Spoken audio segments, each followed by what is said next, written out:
La ville de Nantes a sollicité la CRES et la FAL l'année dernière pour l'accompagner dans un projet important dans la relation aux associations. Et donc nous avons travaillé à la ville de Nantes à un nouveau contrat, un nouveau cap d'une cohérence et d'une coordination avec l'ensemble des associations nantaises et un nouveau cap de coopération. Ce cap s'est organisé autour de 3 projets, la mise en place d'une charte d'engagement mutuel, une plateforme collaborative et interactive à la vie associative, et puis la mise en place d'un grand forum associatif. Mais avant de travailler sur ces projets-là, il nous semblait important et indispensable de pouvoir objectiver la situation des associations nantaises et la réalité associative nantaise. Et donc on s'est engagé à travailler sur la mise en place d'un observatoire à la vie associative. Et qui nous semblait le plus important, c'était de pouvoir mobiliser une expertise associative qui pouvait nous aider à la compréhension et à la mise en place de cet observatoire.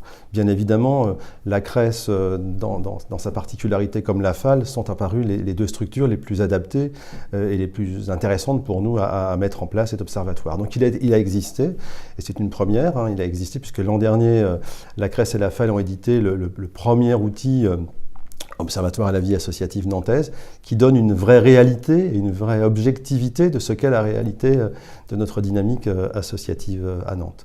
Ce travail d'abord important réalisé par la CRES et la FAL a été aussi l'occasion d'une présentation importante lors du premier rendez-vous des associations nantaises. Et pour conclure, donc moi j'aimerais saluer ce travail de la CRES et de la FAL, de leur expertise, de leur objectivité qui a été à la fois appréciée à l'intérieur de la ville, mais aussi de l'ensemble des acteurs associatifs qui ont pu bénéficier de cet outil et de l'objectivation. Et je n'ai pas de doute que cet outil saura trouver sa place dans le paysage nantais.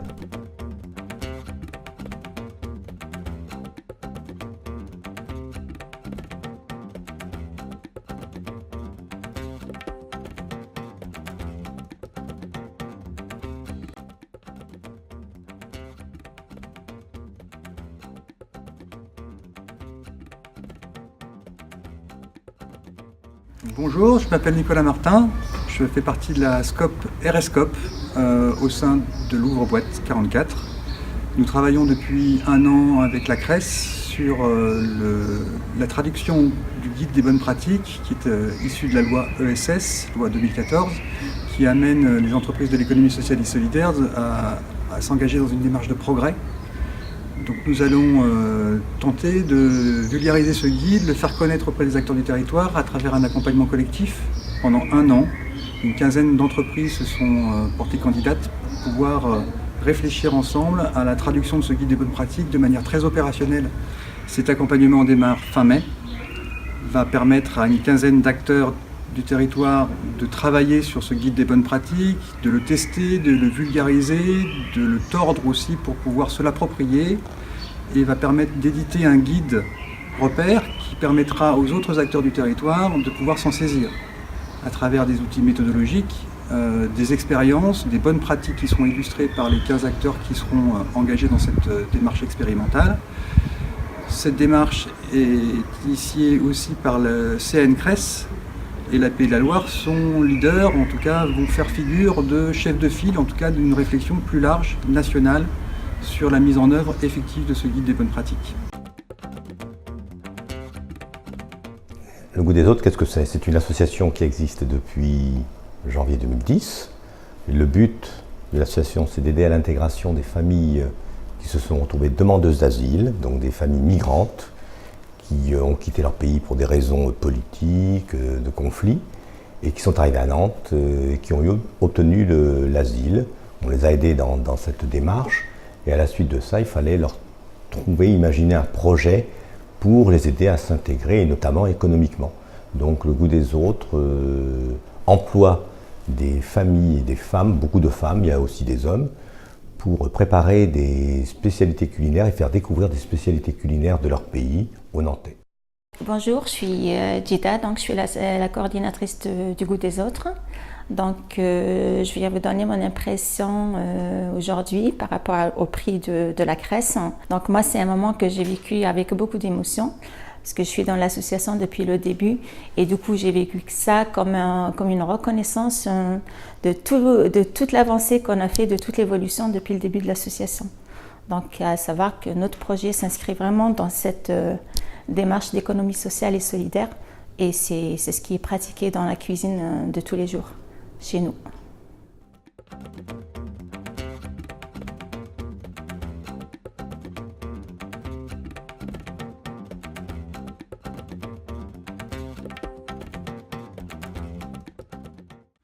Bien, écoutez, nous avons signé cet accord cadre parce que nous souhaitons mieux faire connaître l'économie sociale et solidaire pour les élèves, notamment les élèves des collèges et des lycées. Et dans le cadre de cet accord, l'objectif, c'est aussi de produire des documents pédagogiques qui permettront ainsi aux enseignants de faire connaître ce secteur qui est relativement peu connu par les jeunes, peu connu aussi d'ailleurs par leurs familles. Et je pense que d'une manière générale, ce qu'on fait avec les jeunes, ça aura une répercussion sur les parents, sur les familles, et je crois que c'est aussi notre mission du système éducatif, dans le cadre de ce qu'on appelle aussi un socle commun de connaissances, de compétences et de culture, de développer cette information. Alors, dans le cadre de cet accord aussi, il y a bien entendu la découverte de la diversité du monde de l'économie sociale et solidaire, une diversité, je crois, que peu de gens connaissent. Je crois que ce sont aussi des valeurs qui sont des valeurs fortes, qui sont des valeurs qui peuvent imprégner aussi notre société. Tous ensemble, on doit essayer de faire connaître. Alors ces visites, c'est aussi l'occasion de les faire connaître, comme les signatures d'accords et comme les documents pédagogiques qu'on va réaliser.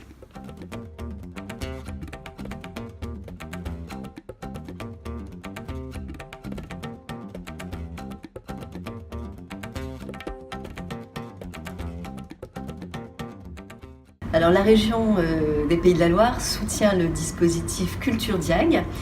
Culture Diag qui est un outil qui est piloté par la Chambre régionale de l'économie sociale et solidaire et qui est dédié aux acteurs culturels du territoire qui souhaitent avoir un outil de pilotage financier de leur structure. L'objectif est simple, c'est de permettre aux acteurs, structures, associations qui le souhaitent d'avoir un meilleur pilotage financier de leur activité, de mieux dialoguer avec leurs partenaires, de pouvoir également anticiper des besoins de financement, tout ça avec l'objectif de rendre le plus pérenne possible des structures culturelles qui, on le sait pour certaines, sont dans une situation de fragilité financière. Pour déployer cet outil Culture Diag, la CRES, donc, qui est soutenue par la région des Pays de la Loire, s'appuie sur des référents sur les différents territoires et ces référents se tiennent à la disposition de tous les acteurs culturels qui le souhaitent pour venir à leur côté, les aider à mettre en place cet autodiagnostic. Donc il y a un accompagnement qui est prévu et proposé par ces référents. L'outil lui-même, Culture Diag, est mis à disposition des acteurs de manière pérenne et ensuite on a l'ambition de pouvoir accompagner la structure et permettre qu'elle s'installe de manière durable dans le paysage culturel régional. En qualité d'opérateur du dispositif local d'accompagnement sur le département de la Sarthe et également de réseau local de l'économie sociale et solidaire, le Centre d'études et d'action sociale de la Sarthe s'est investi depuis l'origine comme partenaire de la CRES sur le projet Essor puis Essor Connect. Essor Connect vise à favoriser l'interconnaissance entre les acteurs de l'accompagnement et du financement, accompagner cette phase d'orientation des porteurs de projets, quel que soit le stade d'avancée de leur démarche, qu'ils soient en émergence, en développement, en consolidation. C'est l'occasion de permettre également des rencontres physiques appelées lors de la première édition Rencontre Pro Essor, qui ont été l'occasion de se faire rencontrer une 60aine d'acteurs, des réseaux associatifs, coopératifs, des partenaires bancaires, des techniciens de collectivités et autres, afin d'échanger sur la singularité des offres proposées par les uns et les autres, engager des réflexions communes sur l'évolution des mutations du secteur et l'adaptation des dispositifs d'appui.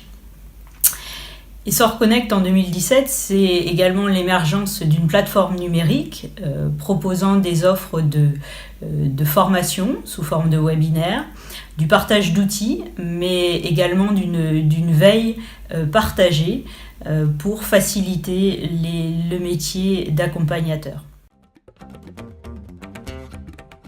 Bonjour, Françoise Charles, chargée de développement à l'IRESA, interréseau d'économie sociale et solidaire en Anjou. Donc l'IRESA est adhérent à la CRES et on a participé au groupe de travail pour réfléchir au développement d'affaires. Nous, on avait constaté un besoin au niveau du département de Maine-et-Loire et au sein du réseau, qui était d'avoir un outil vitrine pour nos adhérents, pour permettre de faire connaître leur offre auprès de l'ensemble du réseau et plus largement auprès des autres entreprises du territoire.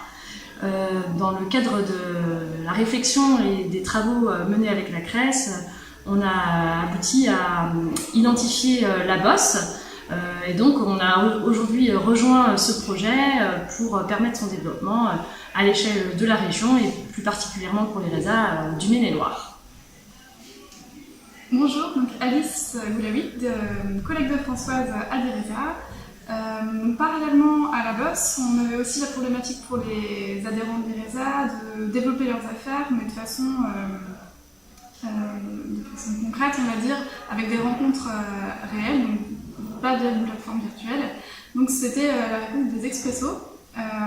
En 2016, on l'a développé on l'a mis en place pour la première fois à Cholet, avec une vingtaine d'adhérents qui participaient. En 2017, c'était à Angers, et on le reconduit cette année, en 2018, à Cholet. Donc voilà, c'est des rencontres qui nous plaisent bien, qui sont dynamiques et qui permettent vraiment de rencontrer de nouvelles personnes et de faire son réseau sur le territoire.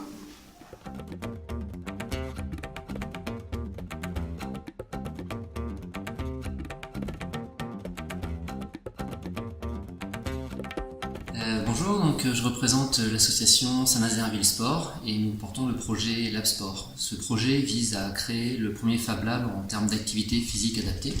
Il s'agit d'un nouveau maillon entre la chaîne liant les structures médico-sociales et les associations sportives du territoire de la région nazérienne. On a la chance d'être accompagné par la CRES pour le développement de ce projet. Nous avons notamment été labellisés Pôle territorial de coopération économique, ce qui nous permet d'avoir une reconnaissance de ce projet, des partenariats qui sont mis en place sur le territoire, le fait de faire travailler ce territoire en mode réseau et de développer des projets autour d'activités physiques pour des publics qui rencontrent des difficultés d'offres adaptées, les seniors, les personnes en situation de handicap, tout type de handicap, mais également les sportifs de haut niveau. L'accompagnement de la CRES est important pour nous puisqu'il nous permet notamment d'un point de vue technique d'être appuyé par des professionnels qui connaissent très bien le monde de l'économie sociale et solidaire, ce qui n'est pas forcément notre cas, qui nous permettent de nous appuyer, de nous développer, notre gouvernance et les différentes étapes par lesquelles il est nécessaire de passer pour développer ce type de projet. Le PTCE va donc nous permettre de pouvoir encore nous développer et de passer les différentes étapes nécessaires à la réalisation et à l'aboutissement de ce projet.